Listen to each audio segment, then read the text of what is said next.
Hello বন্ধুরা, আশা করি তোমরা সকলে ভালো আছো। তোমাদের সামনে নিয়ে এসেছি নতুন একটা রেসিপির নাম হচ্ছে পিৎজা বেস। পিৎজা বেস বানানোর জন্য যা যা উপকরণ লাগবে তা হলো এই: ড্রাই ইস্ট 1 টেবিল চামচ, গুঁড়ো চিনি 2 টেবিল চামচ, দুধ 1 কাপ, ময়দা 250 গ্রাম, নুন 1 চা চামচ, অলিভ অয়েল 2 চা চামচ। প্রণালী: একটি পাত্রে ঈষদুষ্ণ দুধ নিয়ে ইস্ট ও 1 চামচ চিনি মিশিয়ে রাখুন। 15 মিনিট পরে ইস্ট ফেটে উঠবে। অন্য বাটিতে ময়দার মধ্যে বাকি চিনি, নুন মিশিয়ে নিন। ইস্ট মেশানো দুধ তাতে দিয়ে ময়দা মাখুন। মণ্ডের ওপরে তেল ছড়িয়ে ক্লিং ফ্লেম দিয়ে চাপা দিন। 2 ঘন্টাতেই ময়দা ফুলে যাবে। পিৎজার মণ্ড তৈরি: লেচি কেটে হাত দিয়ে বেলে নিন।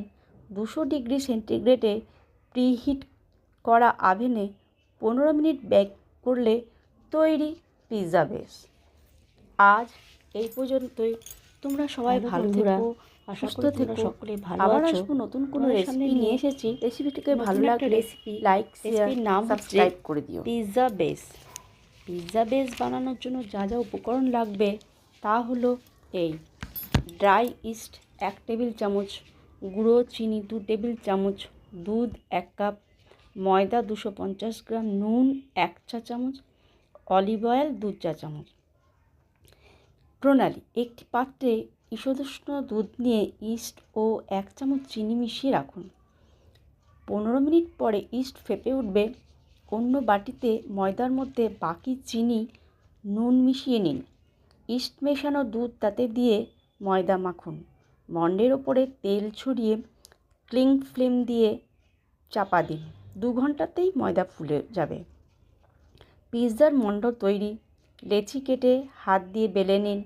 200 ডিগ্রি সেন্টিগ্রেডে প্রিহিট করা আভেনে 15 মিনিট বেক করলে তৈরি পিৎজা বেস। আজ এই পর্যন্তই। তোমরা সবাই ভালো থেকো, সুস্থ থেকো। আবার আসবো নতুন কোনো রেসিপি নিয়ে। রেসিপিটিকে ভালো লাগলে লাইক, শেয়ার, সাবস্ক্রাইব করে দিও।